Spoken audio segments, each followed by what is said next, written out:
paglalaro ni former NBA player 7'3" Bolbol dito sa Pilipinas, siguradong makapagbibigay ng lakas sa team at big impact ito sa paghakot ng fans. At Quintin Meljora-Brown kasado na para maglaro ngayong second window ng FIBA World Cup Asian Qualifiers dito sa Pilipinas.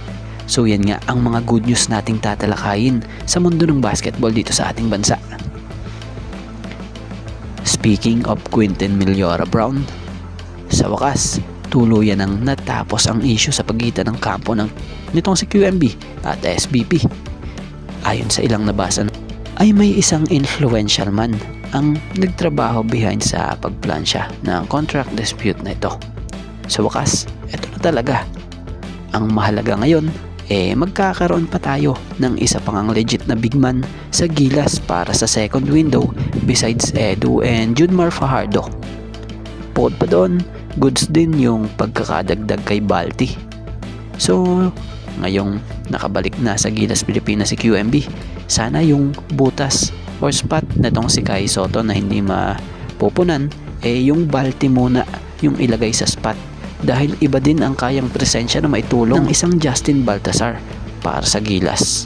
Dahil napatunayan na niya yan noon pa, under Coach Tab pa nga. So, mabalik tayo kay Quintin Meljora-Brown. Napakagandang balita talaga ito para sa Gilas Pilipinas. Dahil 6'10" ito at versatile big man.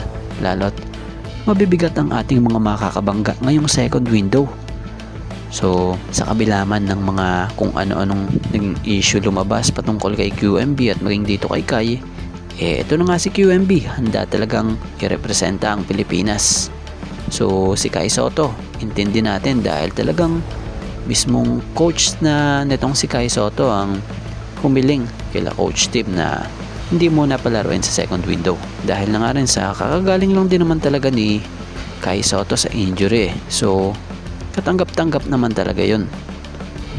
So, patuloy nga tayo. So, batay dito sa report pa nating nabasa, ayon sa di umano kay Gilas Pilipinas head coach, Coach Tim Cone, posibleng dumating na sa bansa itong si Quintin Meljora-Brown ngayong Huwebes habang tuloy-tuloy ang preparasyon ng Gilas para sa susunod na window ng FIBA World Cup Asian Qualifiers.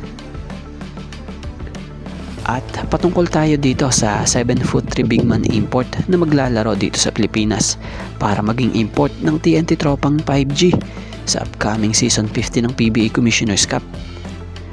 So kasalukuyang dumating na nga po sa bansa itong si Bolbol na siyang makakasama ng TNT Tropang 5G sa kampanya nila this upcoming PBA conference. So inaasahang kagaya ni RHJ noon, magagawa din itong makapagbigay ng malaking impact sa team. So matatandaan namang injured si RHJ kung saan hindi nito matutulungan na madepensahan ang TNT sa kanilang Corona Disc Conference. Kaya si Bolbol ang kasalukuyang makak ng TNT. May mga nababasa nga tayo na si Bolbol di umano raw ang pinakamalakas na import na dumating dito ngayong conference nating ito sa import laden conference dahil inaasahang madadala nito yung experience niya as a NBA player.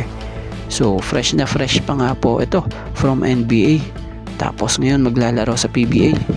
Sa mga hindi nakakaalam nakapaglaro nga po ito sa NBA sa 3 koponan gaya na lamang din ng Denver Nuggets, Orlando Magic and Phoenix Suns. So asahan na makikita natin dito sa PBA para sa team ng TNT Tropang 5G ang isang 7'3" na versatile na kung sa ay inaasahang magiging advantage din ito ng TNT. So maiba tayo. Speaking of Bolbol marami ang nagtatanong din kung open ba raw maglaro si Bolbol as naturalized for Gilas Pilipinas. So kinumpirma nga po ng fast break yan. Credit po batay sa nabasa natin dito, credit po, inuulit natin na ayon di umano kay TNT team manager, gusto raw ni Bolbol na makapaglaro sa South Sudan sa Olympics. So matatandaan naman bata pa nga ito naging part ito ng Team USA. Pero Bolbol, who was born in Khartoum, Sudan, and itong araw ay eligible para i-represent ang South Sudan. So doon pa lamang alam na natin ang sagot. Hindi talaga to para sa Gilas. Well, ito'y napag-usapan lamang pero wala pa naman talagang lumalabas na update sa SBP na ina-naturalize ito. Kumbaga, sinagot lang din yung mga tanong kung pwede ba raw ito maging gilas naturalize.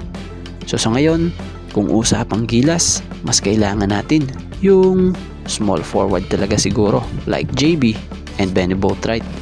Dahil madami na nga kasi tayong big man at sa hinaharap, possible pa nga ang madagdagan pa ang big man. Lalo't may tsansa pa maging local etong si Ange Kwame, diba? Well, nagbigay or napag-usapan lang naman natin etong mga bagay-bagay. Pero congrats para sa TNT Tropang 5G dahil nakuha nga nila etong 7'3" former NBA player na si Bolbol.